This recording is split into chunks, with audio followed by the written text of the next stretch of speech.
Thank you for joining today's webinar on the NCPERS 2019 Public Retirement System Study and Dashboard Tutorial. My name is Amanda Rock, and I'm the Communications and Social Media Manager for the National Conference on Public Employee Retirement Systems. Today's program is part of our Center for Online Learning, which provides remote continuing education to public pension trustees, staff, and other fiduciaries and stakeholders. In today's webinar, we will be reviewing the findings of the 2019 Public Retirement System Study that was released in January.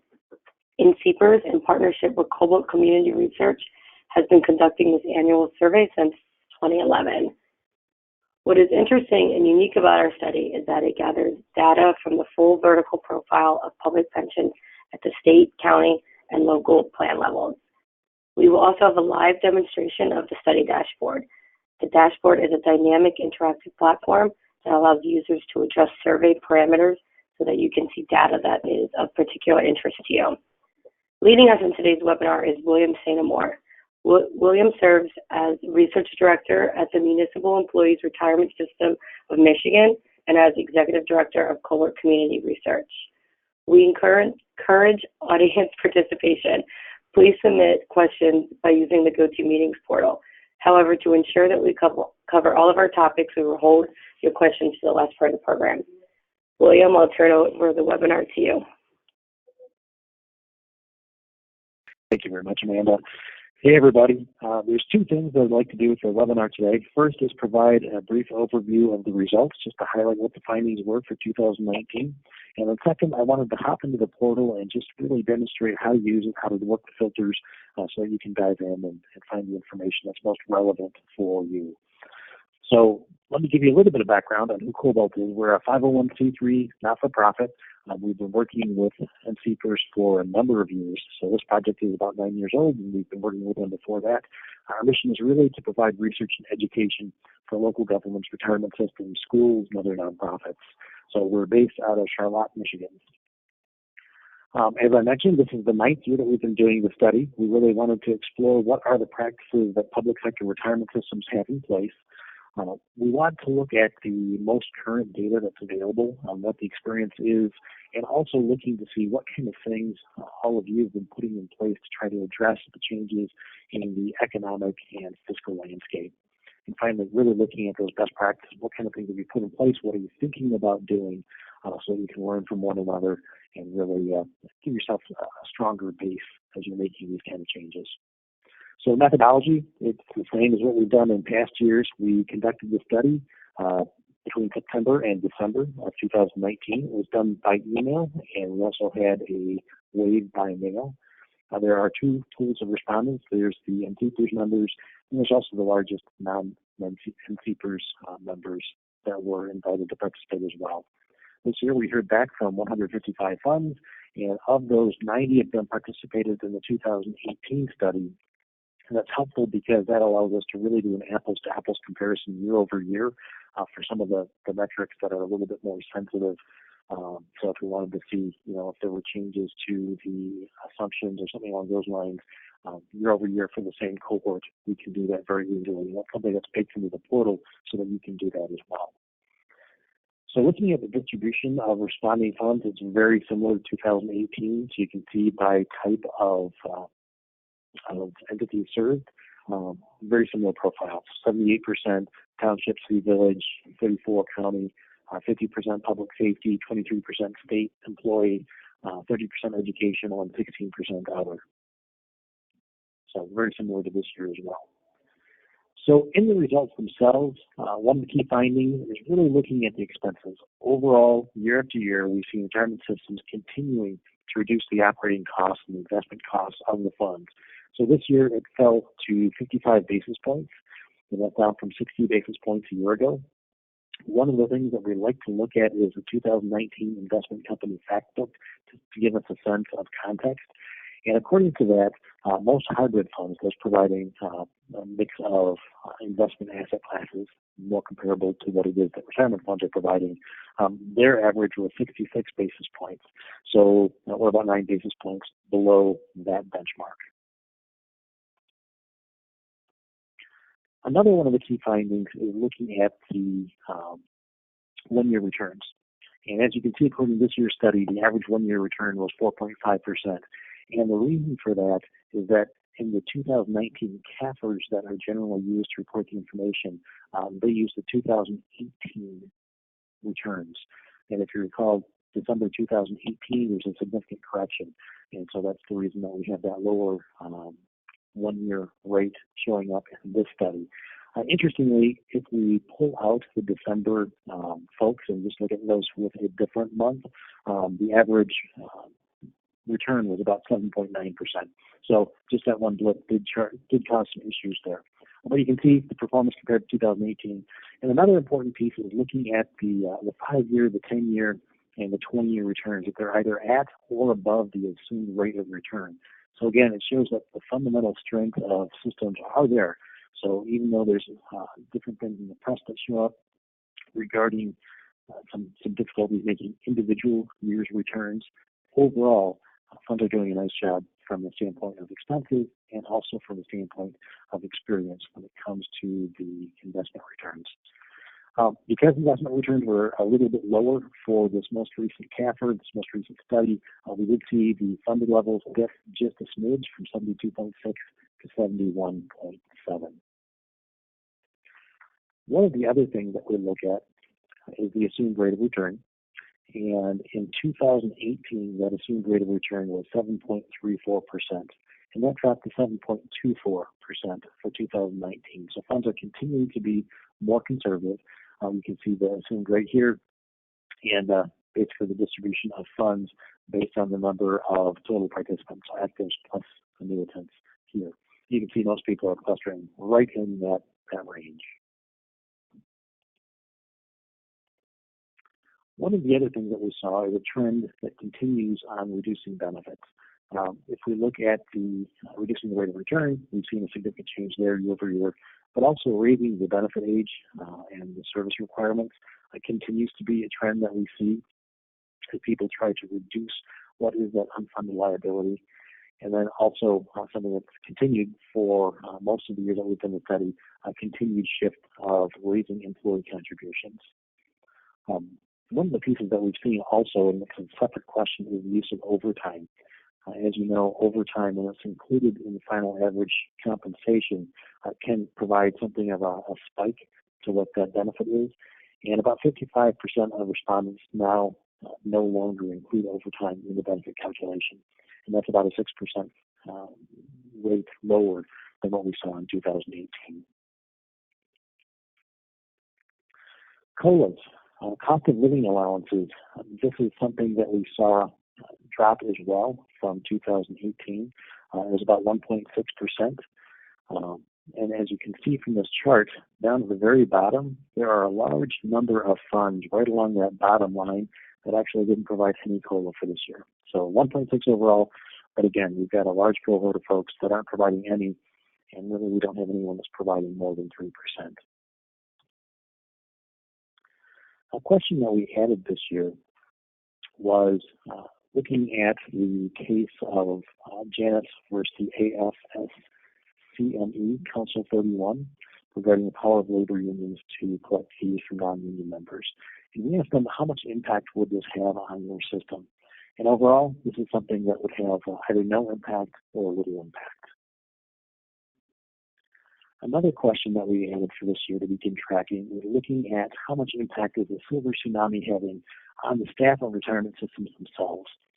And so we can see that about 63% of respondents noted that they're not really having any sort of problem attracting and retaining skilled staff as people retire. But you can see we've got a baseline of folks that do see it starting to become a problem, or they expect it to become a problem soon. So it'll be interesting to look at this over time to see how this shifts. Finally, we asked about whether or not the funds offer a health plan. In 2019, about 52% offered a plan or subsidy. And in 2018, about 46%. So we have more people that are responding to some sort of benefit. For funds that responded in both study years, we saw a 6% drop in traditional coverage. So looking at PPOs and HMOs and POS, those kinds of things. But the data suggests that there is a transition going on to health savings accounts. And we added that question in 2019. You can see right here We didn't ask the question in 2018. We asked it now, and we can see a lot of that shift seems to be going in that direction. So this is something that we'll watch over time, but the data do suggest that people are starting to shift from a traditional kind of model into maybe a little bit more of a house savings account kind of model. We'll learn more as the years go on. So those are the highlights. You do have the full report available for download, but what I'd like to do now is take a look at the portal itself so that you can see how to navigate it and you can dive in and do various kinds of inquiry based on your fund needs and what it is that you're looking at. So when you come into the website, you'll have some general information, so these are just the general findings. But across the top, you can see these tabs. And these tabs allow you to navigate the different screens. I'm going to make the screen a little bit bigger to make it somewhat easier to see. In the upper left-hand corner, there's also a little down arrow key. This is just another way of navigating. So you can go into the different sections of the report from this approach as well, or you can just use these tabs and scroll over. So just giving you an example of what the filters look like.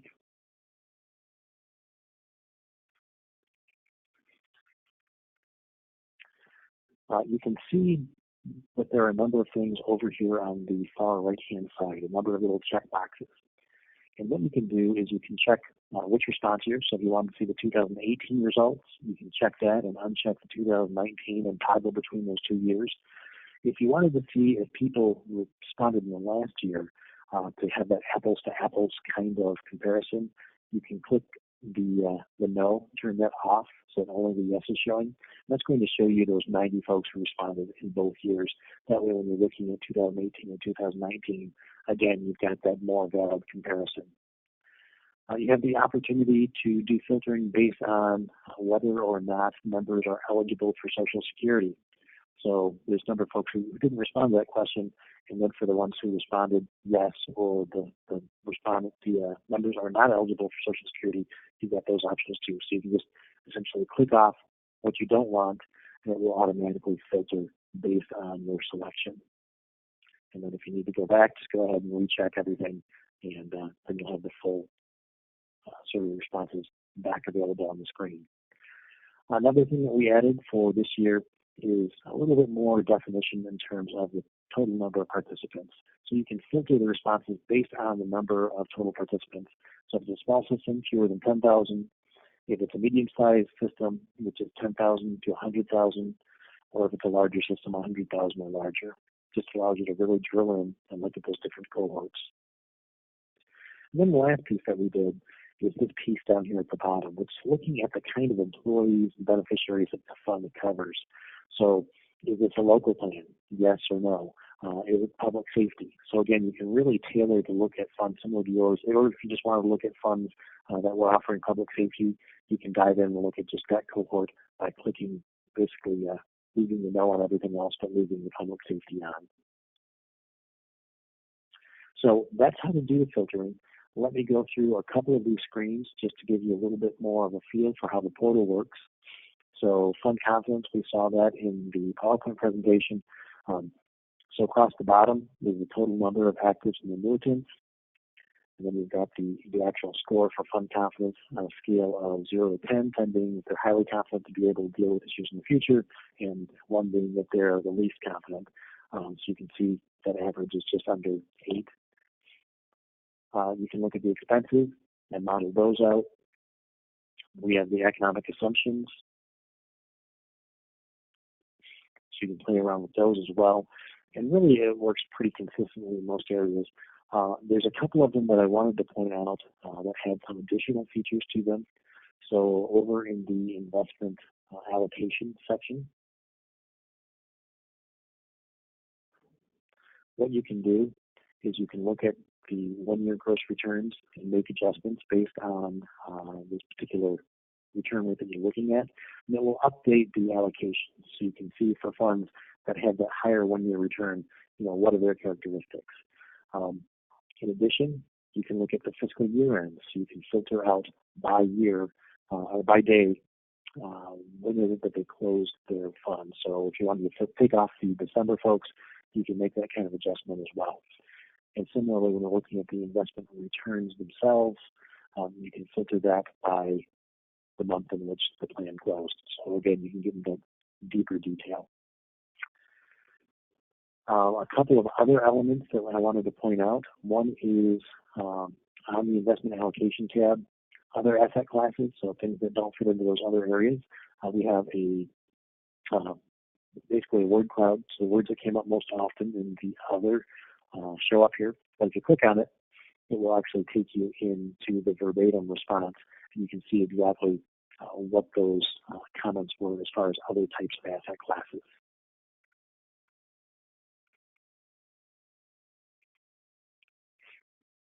And then diving into best practices, a similar kind of thing. So we looked at strategies to reduce the unfunded liability.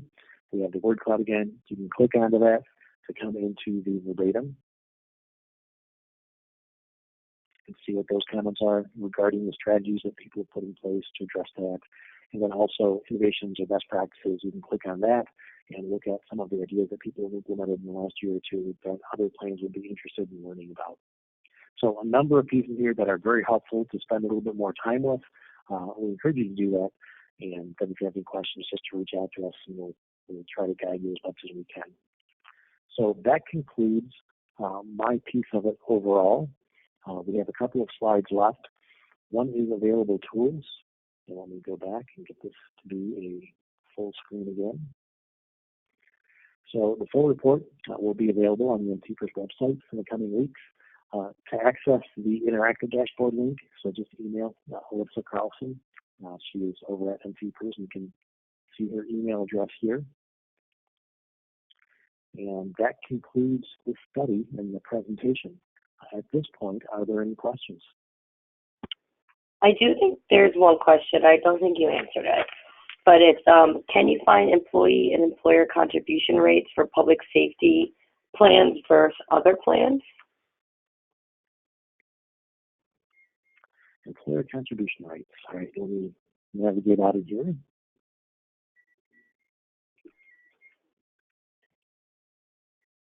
Bear with me as I get over to the, I believe it was right toward the beginning. Yep.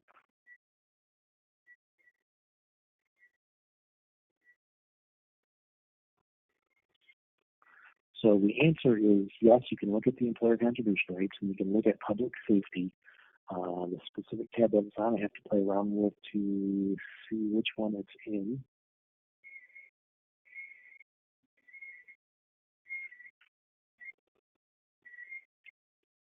So it's on the tab that's called funding levels.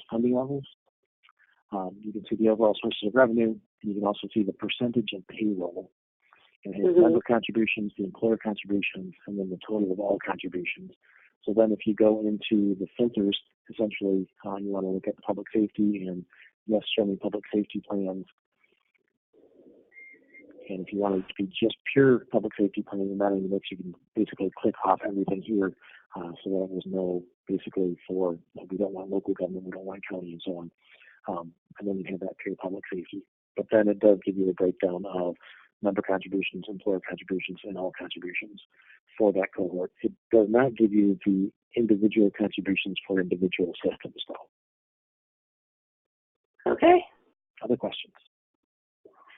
No, that is it. That is the only question. So thank you, William, for your time. My pleasure. Thank you for the opportunity to share the information. There's a lot of good news in the report this year. Okay. At the conclusion of this webinar, there are 3 short survey questions that we'd like you to answer. Thank you for joining us today, and I look forward to hosting you at the next NCPERS webinar. Bye.